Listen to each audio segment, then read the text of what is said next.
So following trends is a really hard thing to do, or not do, both at a big game and at pitch, like when you're pitching your company or whatever. Like, so at a big company, you have this thing where you have low-level employees who aren't really thinking product. They're not thinking big focus. Sorry, a cat just jumped up on me. And they're like, hey, there's this thing I like. I'm going to copy this, or I'm going to start working on that. Now, you hope that'll morph into something, but often it's just like they just like that, and they want to make something like that.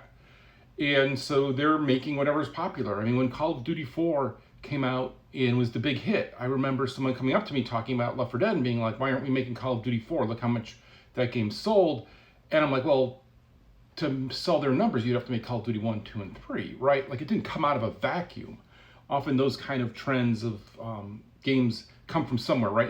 And if you want to tell me Call of Duty 4 wasn't a big shift in the industry, you're missing all the things that it did around player engagement and kind of the leveling up and the games of the lifestyle, right? It brought you in and that was the only game you played. And that's what all these games want to be, because they want the big money. It's not enough to sell 5 million copies. You got to sell 5 million copies and then have those, or 50 million copies, and have those people live their lives in that game.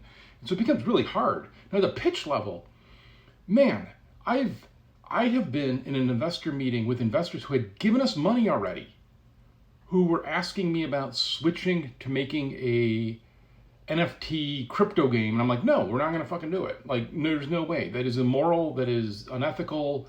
It is all a scam. I am not going to do it. They literally pulled out their phones and started booking their trip to some crypto event later that week. Like just didn't give me the time of day because I wouldn't follow that trend. We got a lot of that. We also got a lot of things like where you say what you're making, and then you give them a build, and they're like, well, this isn't this other game. Like, yeah, because we're making this, and this is why we're making this. Well, why don't you have this? Games have this now. And I'm like, no. Like, okay, co-op games. There's a bunch of recent co-op games that a lot of money was invested in them that have giant tutorials before you can play them. That means you can't play with your friends. That means when you want to jump into a game and you tell somebody, hey, come play it, they can't play with you. For the Anacrusis, the second you jump in, you could play with a stranger who's been playing 50 hours, 100 hours, or 1 hour. It doesn't make a difference, because we want it to be a game you play with your friends. And that's really important. And that's still the right choice, because I see these other co-op games that have had, 50 times the money invested in them die. And that's one of the reasons why you make this separation where players can't play with new players. It's a bad move, right? Now, there's other games you're going to point to Destiny and go, yeah, Destiny does that and it totally rocks. Yeah, the game is a lifestyle, and you can dedicate your whole life to the game. You can get away with some stuff you can't get away with other times. But yeah, you go into these meetings, man, and it's just like, why aren't we doing a battle royale when we were first launching? Really? Name the successful battle royale besides PUBG and Apex Legends, but again, that comes out of a big company, that comes out of something, right? Like, yeah, I know Fortnite, I was getting to Fortnite, I skipped Fortnite. But you know what I'm saying? Like, it's a really limited thing. You can't just go do these things. You have to do something interesting, Hunt the Showdown did something interesting.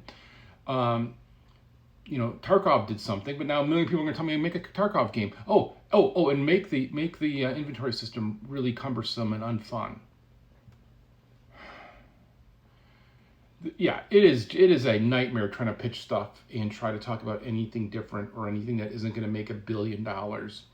And I've said this before, I refuse to do projections of game sales, and I will get people who demand them, and I'll just ask them, like, do I take PUBG and multiply it by Minecraft or add it? Because these are all imaginary numbers. Tell me the number you want.